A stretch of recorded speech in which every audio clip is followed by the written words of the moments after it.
దేవాది దేవునికి హృదయపూర్వక వందనాలు చెల్లిస్తూ ఈ నూతన సంవత్సరంలో ఈ 3వ దినంలో దేవుడు క్షేమంగా ప్రవేశపెట్టినందుకు దేవునికే మహిమ, దేవునికే కృతజ్ఞతలు చెల్లించుకుంటూ మనకిచ్చిన వాగ్దానంలో మనము ధ్యానం చేస్తూ ఉన్నాము. నిన్నటి దినాన్ని నిత్య నిబంధనలో స్థిరపరుస్తాను అని దేవుడిచ్చిన వాగ్దానము దావీదు పక్షంగా ఏ రీతిగా దేవుడు నెరవేర్చుకుంటూ వచ్చారో మనం చూస్తూ వచ్చాం. సో దాన్ని కంటిన్యూ చేద్దాం. ఆదికాండము 17వ అధ్యాయము 6వ వచనం నుంచి మరొకసారి నేను చదువుతున్నాను. నీకు అత్యధికముగా సంతాన వృద్ధి కలుగచేసి నీలో నుండి జనములు వచ్చినట్లు నియమించుదును, రాజులను నీలో నుండి వచ్చెదరు. నేను నీకును నీ తర్వాత నీ సంతానమునకును దేవుడనై ఉండునట్లు నాకును నీకును నీ తర్వాత వారి తరంలో నీ సంతతికి నీ మధ్య నా నిబంధనను నిత్య నిబంధనగా స్థిరపరిచెదను. ఆమేన్. నీకును నీ తర్వాత నీ సంతతికి నీవు పరదేశివై ఉన్న దేశమును అనగా కనాను దేశం అంతటిని నిత్య స్వాస్థ్యముగా ఇచ్చి వారికి దేవుడనై ఉందునని అతనితో చెప్పాను. ఆమేన్. సో ఈరోజు 2 మాటలు ఇక్కడ మనకు కనిపిస్తున్నాయి. నిత్య నిబంధన, నిత్య స్వాస్థ్యము. నిత్య నిబంధన అంటే ఎప్పుడు నిలిచి ఉండేది అని అర్థం. నిత్య మీన్స్ నిలిచి ఉండేది, ఎల్లప్పుడూ శాశ్వత కాలము నిలిచి ఉండే నిత్య నిబంధనను స్థిరపరుస్తాను, అలాగే నిత్య స్వాస్థ్యమును మీకు ఇస్తాను అని దేవుడు చెప్తా ఉన్నారు. ఈ 2 మాటలు కనుక మనం జ్ఞాపకం చేసుకుంటే, దేవుడు అబ్రహాముతో ఈ యొక్క నిబంధన చేసి దాన్ని నిత్య నిబంధనగా స్థిరపరిచి అబ్రహాము సంతానముకు నిత్య స్వాస్థ్యముగా కనాను దేశాన్ని ఇస్తాను అని, దానిలో వారిని స్థిరపరుస్తాను అని దేవుడు వాగ్దానం ఇచ్చారు. ఆమేన్. సో ఈరోజు నిత్య నిబంధన ఇది పాత నిబంధనలో మనం చూస్తున్నాం. దీని గురించి నేను ఆలోచన చేస్తున్నప్పుడు దేవుడు ఇంకొక మాట జ్ఞాపకం చేశారు. క్రొత్త నిబంధన. ఇప్పుడు మనం ఎవరు అంటే క్రొత్త నిబంధన జనులం. ఆమేన్. ఈ క్రొత్త నిబంధనను యేసుక్రీస్తు ప్రభువు మనతో చేశారు. ఆమేన్. అబ్రహాముతో నిత్య నిబంధన చేస్తే ఈ యేసుక్రీస్తు ప్రభు యందు విశ్వాసం ఉంచిన ప్రతి బిడ్డతో ఏం చేశారంటే క్రొత్త నిబంధన చేశారు.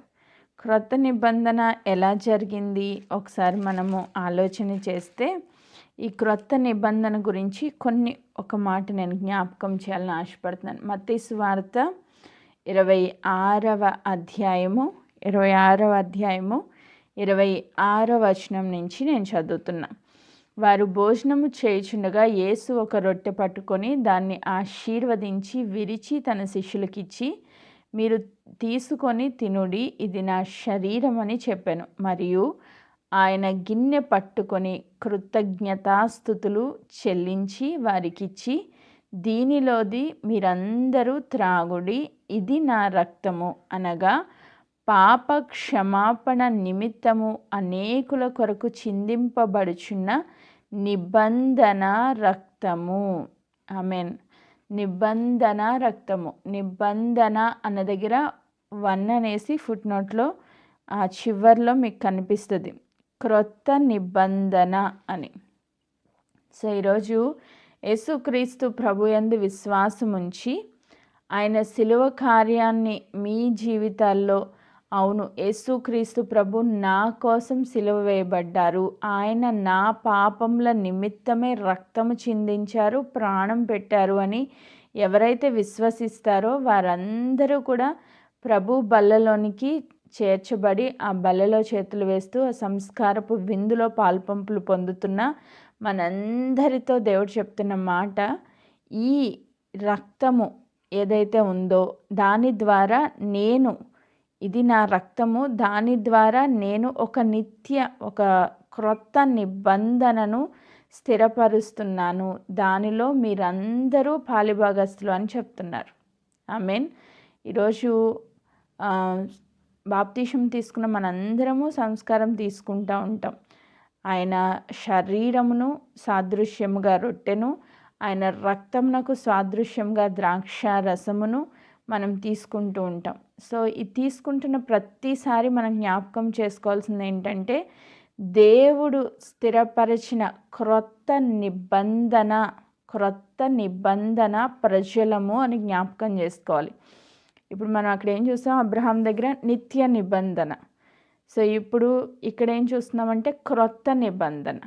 అది దేవుడు అబ్రహాముతో మాట్లాడుతూ వచ్చి చేసిన నిబంధన. ఇది మనందరితో మాట్లాడుతూ వచ్చి చేసిన నిబంధన. ఇది క్రొత్త నిబంధన. ఆమేన్.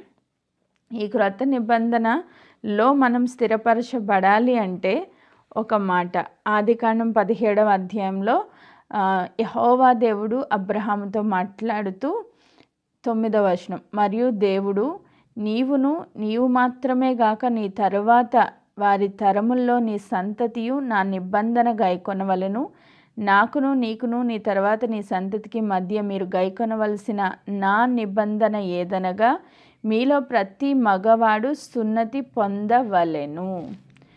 సో ఈ సున్నతి అనేది దేవుడు ఎందుకు పెట్టారు అంటే, మీరు మీ గోప్యాంగ చర్మమును సున్నతి పొందవలను, అది నాకును నీకును మధ్యనున్న నిబంధనకు సూచన లేదా ఒక సైన్, ఒక గుర్తు.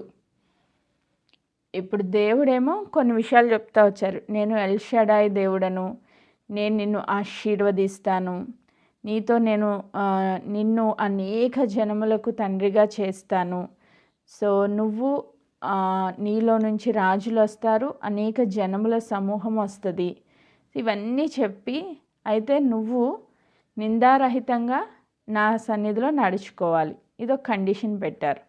తర్వాత దేవుడు ఏం చెప్తున్నారంటే, ఈ నిబంధనలోనికి నువ్వు వచ్చావు అన్నదానికి ఒక గుర్తు ఉండాలి, ఒక సూచన ఉండాలి. ఏంటది? సున్నతి. దేవుడు ఏం చెప్పారు? ఒక గుర్తుగా, ఒక సూచనగా, నాకు నీకు నీ తర్వాత నీ సంతానానికి మన మధ్యలో ఈ నిబంధన ఉంది అని గుర్తుగా సున్నతి అనేది మీరు పొందాలి అని చెప్తా వచ్చారు. అంటే ఈరోజు దేవుణ్ణి నమ్మాము అంటే, ఆయన నిబంధనలోనికి వచ్చామంటే ఖచ్చితంగా ఒక సైన్ ఉండాలి, ఒక సూచన, ఒక గుర్తు ఉండాలి. ఈరోజు దేవుని నువ్వు నమ్ముకున్నావు అంటే ఖచ్చితంగా ఒక గుర్తు ఉండాలి. ఆమేన్. చాలామంది అంటారు, దేవుణ్ణి నేను నమ్మేశానండి, నాకు హృదయంలో దేవుడు ఉన్నాడు.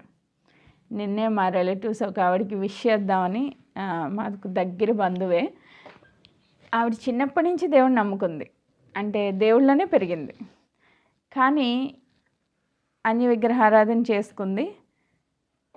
అది చేస్తుంది, ఇది చేస్తుంది, ఇంట్లో ప్రార్థన చేసుకుంటుంది, బయటికి వెళ్ళి పూజలు చేస్తుంది. ఏమ్మా అంటే, చుట్టూ జనాలు కదా, వాళ్ళు ఏమంటారో అని భయం. చుట్టూ అంతా హిందూయిజంలో ఉన్నారు కాబట్టి వాళ్ళ గురించి భయం. నేను నిన్న విష్ చేసి మాట్లాడుతూ ఉంటే చెప్తున్నారు, అమ్మ దేవుడు అంటే నాకు చాలా ఇష్టం, నేను ప్రార్థనే చేసుకుంటాను, ఇంట్లో నేనేం పూజ చేయను అని అంటే, మరి బయట పరిస్థితి ఏంటక్క అంటే, మరి బయట జనాల కోసం అప్పుడప్పుడు చేయాల్సి వస్తుంది అంతే. అంటే మరి చర్చ్కి ఎందుకు వెళ్ళట్లేదంటే, అమ్మో బయటికి వెళ్తే ఎవరేమంటారు అని భయం. అంటే ఒక గుర్తు లేదు, వాళ్ళ జీవితాల్లో ఒక సూచన కనిపించట్లేదు.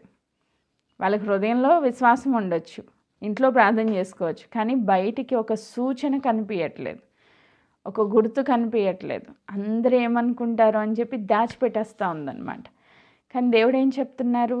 నువ్వు నన్ను నమ్మావు, నాతో నీవు నిబంధనలోనికి వచ్చావు, నీ పిల్లలు కూడా నాతో నిబంధనలోనికి వచ్చారు అంటే ఖచ్చితంగా ఒక సూచన మీ జీవితంలో కనిపించాలి.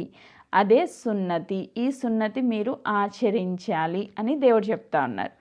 సో ఇంకా కొంచెం ముందుకు చదువుతాను, మీకు ఇంకా క్లియర్గా అర్థమైద్ది. 12వ వచనం, 8 దినముల వయస్సు గలవాడు అనగా నీ ఇంట పుట్టినవాడైనను నీ సంతానము కాని అన్యుని యొద్ద వెండితో కొనబడిన వాడైనను మీ తరములో ప్రతి మగవాడు మీలో సున్నతి పొందవలను. నీ ఇంట పుట్టినవాడును నీ వెండితో కొనబడిన వాడును తప్పక సున్నతి పొందవలెను. అప్పుడు నా నిబంధన మీ శరీరమందు నిత్య నిబంధనగా ఉండును. నీ ఇంట్లో ఉన్న ప్రతి మగవాడు ఏం చేయాలి? సున్నతి పొందాలి. 8వ దినమున, అంటే బిడ్డ పుట్టిన 8వ దినమున లేదా కొనబడిన వ్యక్తులతో అందరితో కలిసి ఖచ్చితంగా సున్నతి కార్యక్రమం మీరు ఆచరించాలి. అలా చేస్తేనే మీరు నా నిబంధనలో ఉన్న ప్రజలు అని దేవుడు తేల్చి చెప్పేశారు. ఆమేన్. సో అప్పుడే మీలో నా ద్వారా నిత్య నిబంధన స్థిరపరచబడుతుంది అని చెప్తా ఉన్నారు. ఆమేన్. ఇంకొంచెం చదువుతాం, 14వ వచనం, సున్నతి పొందని మగవాడు అనగా ఎవని గోప్యాంగ చర్మంను సున్నతి చేయబడదో అట్టివాడు తన జనముల్లో నుండి కొట్టివేయబడును. వాడు నా నిబంధన మీరి ఉన్నాడని అబ్రహాముతో చెప్పాను. సో ఎవరైతే ఈ సున్నతి అనేది చేయించుకోరో వాళ్ళు నా నిబంధనలో లేరు.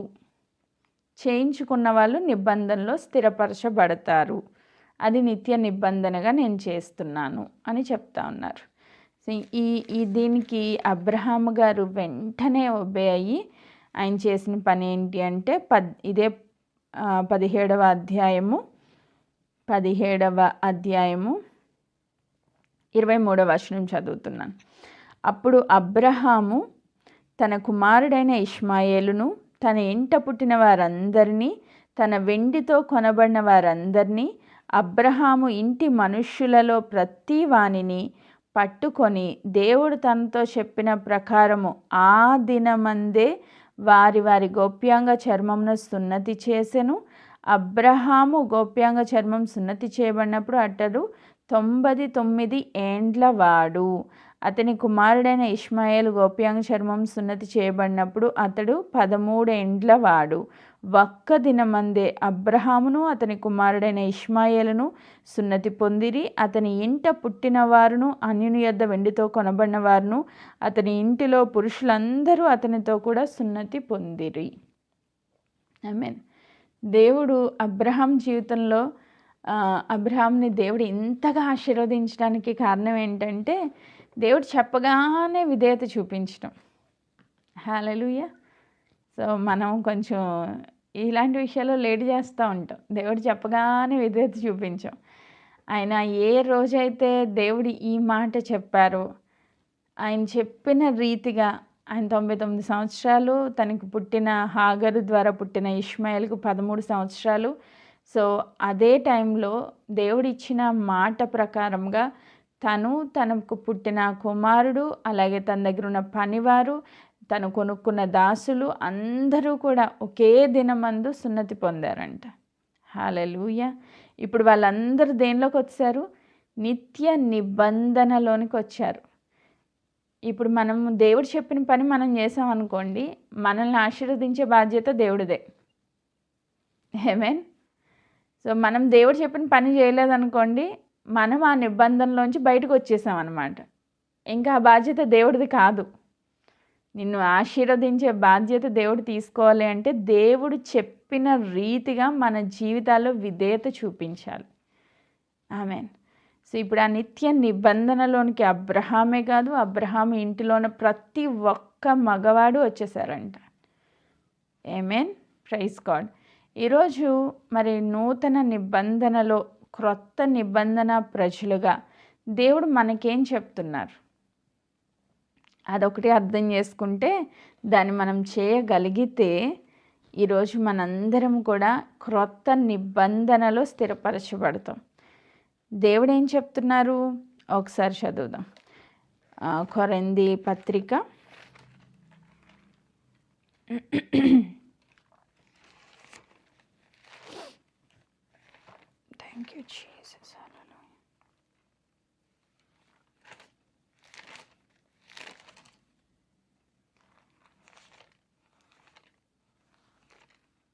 10 మొదటి కొరింథీ పత్రిక 11వ అధ్యాయము, మొదటి కొరింథీ పత్రిక 11వ అధ్యాయము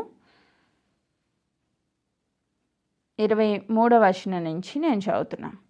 నేను మీకు అప్పగించిన దాన్ని ప్రభువు వలన పొంది తిని, ప్రభు అయిన యేసు తాను అప్పగింపబడిన రాత్రి ఒక రొట్టెను ఎత్తి కృతజ్ఞతాస్తుతులు చెల్లించి దాన్ని విరిచి, ఇది మీ కొరకైన నా శరీరము, నన్ను జ్ఞాపకము చేసుకొనుటకై దీనిని చేయుడని చెప్పాను. ఆ ప్రకారమే భోజనమైన పిమ్మట ఆయన పాత్ర ఎత్తుకొని, ఈ పాత్ర నా రక్తం వలనైన క్రొత్త నిబంధన, మీరు దీనిలోనిది త్రాగునప్పుడల్లా నన్ను జ్ఞాపకం చేసుకొనుటకై దీన్ని చేయడని చెప్పాను. మీరు ఈ రొట్టెను తిని ఈ పాత్రలోని తాగునప్పుడల్లా ప్రభు వచ్చే వరకు ఆయన మరణమును ప్రచురించెదరు. ఆమేన్.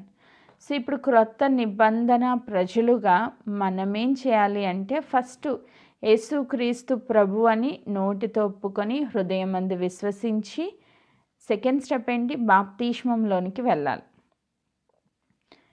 ఒకసారి హృదయంలో కార్యం జరిగిపోయింది అనుకోండి, బాప్తిసం తీసుకోవడానికి వెనక వేయరు.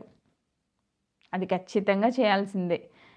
అపోస్తుల కార్యాలు 2వ అధ్యాయంలో పేతురు గారు చెప్తారు కదా, వాళ్ళందరూ వాక్యం విని చాలా పొడవబడ్డారంట, గొచ్చుపడ్డారు. మీ వల్లే ప్రభు సిలువ వేయబడ్డారు, మీ పాపం వల్లనే అని చెప్పినప్పుడు వాళ్ళు చాలా బాధపడి దుఃఖపడి, ఇప్పుడు మేము ఏం చేయాలి అని అడిగితే పేతురు గారు చెప్తారు కదా, మీరు మారు మనస్సు పొంది పాప క్షమాపణ నిమిత్తం ప్రతివాడు యేసు క్రీస్తు నామమున బాప్తిస్మము పొందుడి.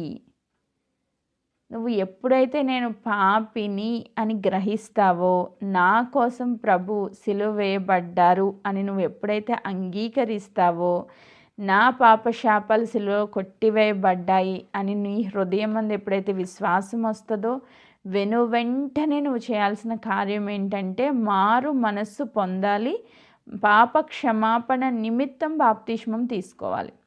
ఈ బాప్తిస్మం తీసుకున్న తర్వాత నీకు ఈ రొట్టె ద్రాక్షారసంలో పాలు పంపులు పొందే అవకాశం వస్తుంది. ఆమేన్. అంటే అప్పుడు నువ్వు క్రొత్త నిబంధనలోనికి స్థిరపరచబడతావు అన్నమాట. నువ్వు దేవుని యందు విశ్వాసం ఉంచి మారుమనసు పొంది పాప క్షమాపణ నిమిత్తం బాప్తిస్మం తీసుకోవడం అనేది ఒక సూచన. అక్కడ సున్నతి ఎట్లా సూచనగా ఉందో ఇక్కడ బాప్తిస్మం అలా సూచనగా ఉంది. ఆమేన్. నువ్వు బాప్తిసం తీసుకోకుండా క్రొత్త నిబంధనలోనికి రాలేవు. చాలామంది ఇప్పుడు ఉన్న పరిస్థితుల్లో చాలామంది అవకాశం లేక బాధపడుతున్న వారు అనేక మంది అయితే, అవకాశం ఉండి కూడా బాప్తిసం తీసుకోలేని వాళ్ళు అనేక మంది. ఎందుకు తీసుకోవట్లేదమ్మా అంటే, ఇంకా టైం ఉందిలేండి. నిన్న నాగలక్ష్మికి బాప్తిసం అయింది, కోటీశ్వరి వాళ్ళ అమ్మాయి. సో వాళ్ళతో మాట్లాడినప్పుడు కోటేశ్వర్ చెప్తుంది, అంత చిన్న పాపకి అప్పుడే ఎందుకు బాప్తిసం అని వాళ్ళ ఊరోళ్ళు అందరూ అంటా ఉన్నారు. ఏంటి అంత యవ్వన దశలో అప్పుడే ఎందుకు బాప్తిసం కంగారు పడిపోతున్నారు అని అడుగుతున్నారు అక్క అని అంటే, వాళ్ళు తెలియక అజ్ఞానంలో అడుగుతారమ్మా, నువ్వు వాళ్ళ మాటలు పట్టించుకోవద్దు. పాపతో నేను మాట్లాడి తను హృదయం అందు విశ్వాసం ఉంది, తను మారుమనసు పొందింది, దేవుని కొరకు బ్రతుకుతానని తీర్మానం తీసుకుంది, వెంటనే నువ్వు బాప్తిసంలోనికి వెళ్ళిపోవచ్చు. ఇంక దానికి ఏజ్ అనేది లేదు, దానికి సమయాలు అనేవి లేవు. ఇదే రక్షణ దినం, ఇదే అనుకూల సమయం. నువ్వు ఎప్పుడు విశ్వసిస్తే అప్పుడే బాప్తిసంలోనికి వెళ్ళాలి. ఆమేన్. సో ఆ బాప్తిస్మం ఎప్పుడైతే ఒక సూచనగా దేవుడు పెట్టారు, ఇది ఒక సైన్. నువ్వు దేవుని నమ్మావు, దేవుని యొక్క నిబంధనలోనికి నువ్వు వచ్చావు అనడానికి ఒక సూచన ఏంటంటే, నువ్వు బాప్తిస్మంలో సాక్ష్యం ఇవ్వడం. నా హృదయంలో ఉందండి, నేను చాలా విశ్వాసిని, నేను ఇంట్లో చాలా బాగా ప్రార్థన చేసుకుంటాను, కానీ బయట మాత్రం జనాలకి ఎవరికి చెప్పను. దేవుడు అంటారు కదా, నువ్వు దేవదూతల దగ్గరికి వచ్చినప్పుడు, నువ్వు పరలోకం వచ్చినప్పుడు నువ్వు మనుషుల ఎదుట నన్ను ఒప్పుకోలేదు కాబట్టి దేవదూతల ఎదుట నువ్వు నా బిడ్డవని నేను ఒప్పుకోను అంటారు. అప్పుడేమైద్ది? ఒక మనిషి దగ్గర నువ్వు భయపడితే, నువ్వు దేవుని సన్నిధికి ఎత్తబడాలి అంటే దేవదూతల ఎదుట ఈ బిడ్డ నా బిడ్డ కాదు అని దేవుడు డిక్లేర్ చేస్తే నీ జీవితం ఏంటి, నీ భవిష్యత్తు ఏంటి? సో దేవుడు చాలా క్లియర్గా చెప్పారు, యేసుక్రీస్తు ప్రభు ఏదైతే చేశారో దాన్ని మనం మన జీవితాల్లో అనుసరించాలి. ఒక సూచన ఇచ్చారు అంటే అబ్రహాము ఆ దినమందే వారి కుటుంబంలో ఉన్న ప్రతి ఒక్కరితో కలిసి సున్నతి తీసుకున్నారంట. సో ఈరోజు నీ హృదయంలో దేవుని యందు విశ్వాసం ఉంటే ఇదే రక్షణ దినం, ఇదే అనుకూల సమయం. నువ్వు బాప్తిస్మాన్ని వాయిదా వేయొద్దు. బాప్తిస్మం తీసుకున్నాక నేను ఏం చేయాలండి? తీసేసుకున్నాను, బాగానే ఉంది, కొన్ని సంవత్సరాలు అయిపోయింది, ఇప్పుడు ఏం చేయాలి? ఏం చేస్తున్నాం మనం? ఏం చేయమని వాక్యం సెలవిస్తుంది అంటే కొరింథీయులకు రాసిన పత్రికలో ఇప్పుడు మనం చదివిన రీతిగా 11వ వచనంలో బాప్తిసం తీసుకున్న ప్రతి ఒక్కరూ ఈ సంస్కారపు విందులో పాలుపంపులు పొందుతారు. అయితే పాలుపంపులు పొందుతున్న ప్రతి ఒక్కరూ క్రొత్త నిబంధన ప్రజలుగా ఉండాలి అంటే దేవుడు కొన్ని కండిషన్స్ ఇచ్చారు. అక్కడ 26వ వచనం మరొక్కసారి నేను చదువుతున్నాను. మీరు ఈ రొట్టెను తిని ఈ పాత్రలోనిది త్రాగునప్పుడల్లా ప్రభువు వచ్చి వరకు ఆయన మరణమును ప్రచురించుదురు. మరణాన్ని ఏం చేయాలి?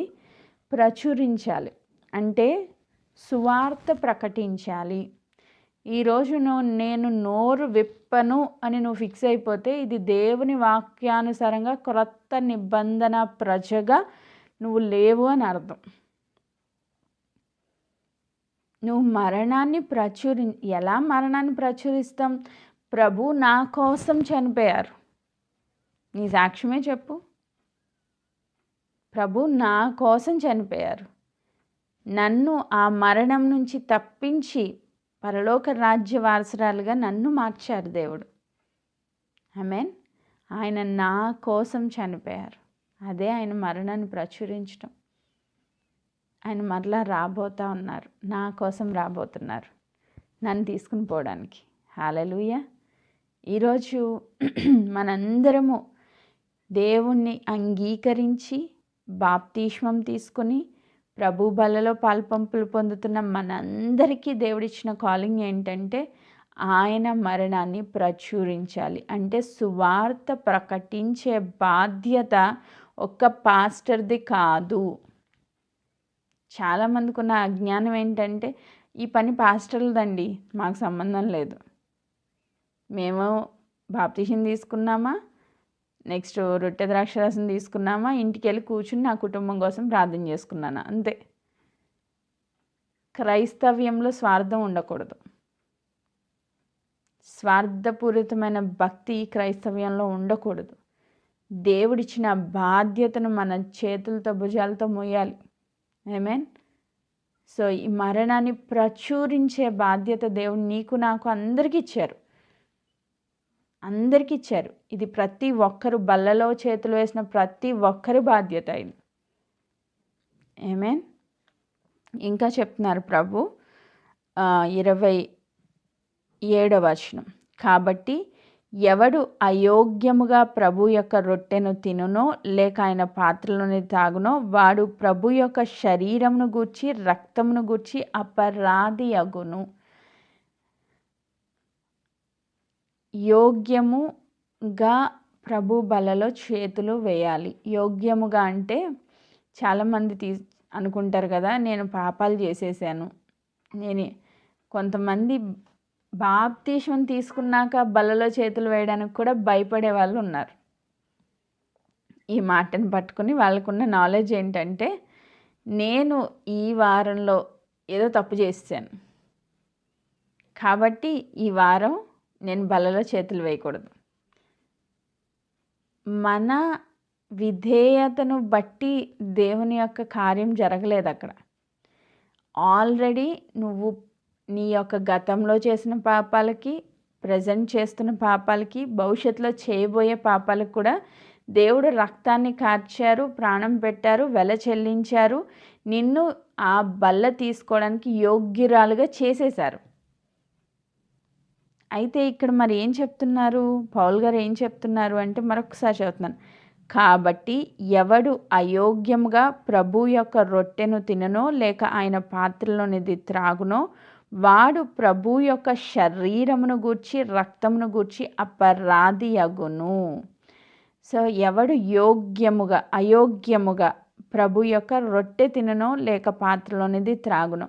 ఆ రొట్టె తింటున్నప్పుడు నీకు అర్థమవ్వాల్సింది ఏంటంటే, ఎస్, నేను చేసిన పాపముల నిమిత్తమే ఆయన భయంకరంగా గాయపరచబడి ఆ శరీరం ముక్కలుగా చీల్చబడి నా కోసమే ప్రభువు ప్రాణం పెట్టారు, ఆయన రక్తము కార్చారు.